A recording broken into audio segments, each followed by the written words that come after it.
সোজা হয়ে যেত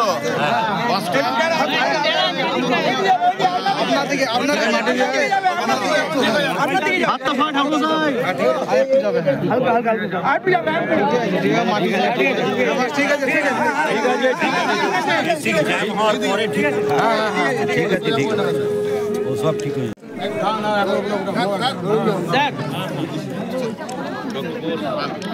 সবাই ঠিক সবাই মাটি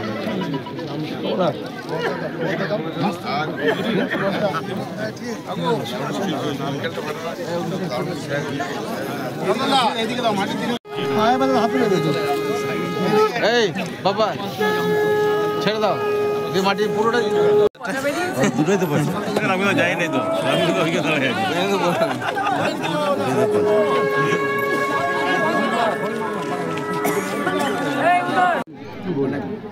দুর্গাপুরবাসীকে বলবো সবাই একাত্ম হয়ে এবং সবাই একসাথে মিলেমিশে আগামী 12টা দিন আগামী 5ই ডিসেম্বর 6ই ডিসেম্বর থেকে আগামী 17ই ডিসেম্বর পর্যন্ত আমরা যে দুর্গা উৎসব করতে চলেছি সেটা দুর্গাপুরবাসীর সকলের সাহায্য সহযোগিতা এবং সমর্থন প্রয়োজন এবং আপনাদের মাধ্যমে বিপুল প্রচারের প্রয়োজন। কারণ যে মাত্রার যে দরের শিল্পীরা আসছে তারা সেটা উৎসবটাকে একটা অন্য মাত্রায় নিয়ে যাবে।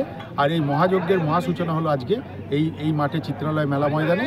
সেখানে উপস্থিত ছিলেন আমাদের সকলের মাননীয় মন্ত্রী এবং এই উৎসব কমিটির প্রধান উপদেষ্টা প্রদীপ মজুমদার মহাশয়, উৎসব কমিটির চেয়ারম্যান এবং আমাদের সকলের প্রিয় বিধায়ক নরেন্দ্রনাথ চক্রবর্তী মহাশয় এবং এই উৎসব কমিটির সভাপতি এবং আমাদের বিশিষ্ট শল্য চিকিৎসক আমাদের ডক্টর সত্যজিৎ ঘোষ মহাশয়, এছাড়াও আরও সকলেই ছিলেন এবং দুর্গাপুর চেম্বার অফ কমার্স ছাড়াও দুর্গাপুর নগর নিগমের সমস্ত আমাদের প্রাক্তন পৌরপিতা পৌরমাতা এবং বোর্ড অফ অ্যাডমিনিস্ট্রেটরের সদস্যগণ ছিলেন, এডিডিএর সকলে ছিলেন এবং বিভিন্ন ক্লাব সংগঠনের সকলে ছিলেন।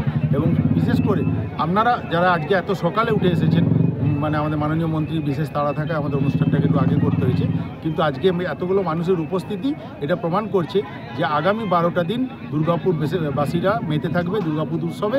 এবং আমি চাইব সকলে আপনাদের মাধ্যমে যেন এইটা প্রচার হয় যে দুর্গাপুর উৎসব আমাদের প্রাণের উৎসব এবং দুর্গাপুরবাসীর উৎসব শুধু নয়, সারা পশ্চিমবঙ্গের একটা গর্ব।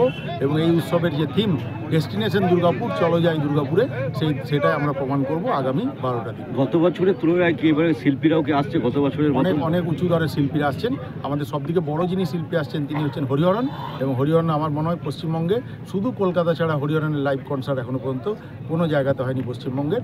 এছাড়াও কুণাল গাঞ্জাওয়ালা আসছেন, ফসিলসের ব্যান্ড আসছে, ফকিরা ব্যান্ড আসছে, শুভমিতা আসছে, এছাড়া আমাদের ইমন আসছেন, আমাদের অর্পিতা চক্রবর্তী আসছেন, আরও অনেক প্রতিদিন নতুন নতুন চমক থাকবে। আমরা এখনও পর্যন্ত যে সমস্ত শিল্পীদেরকে পেয়ে গেছি, অলরেডি বুক হয়ে গেছে এবং তাদের কনসার্ট লেটার পেয়েছি, তাদেরই নাম পোস্টারে ছাপিয়েছি। এছাড়া বাকি দিনগুলোর জন্য আমরা অপেক্ষা করছি, আরও নতুন কিছু চমক থাকবে।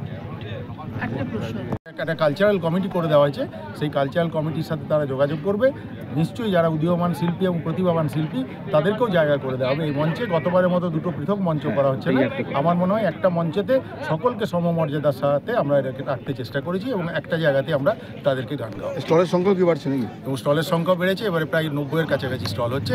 এছাড়া মেলা তো আলাদা রয়েছে। ঠিক।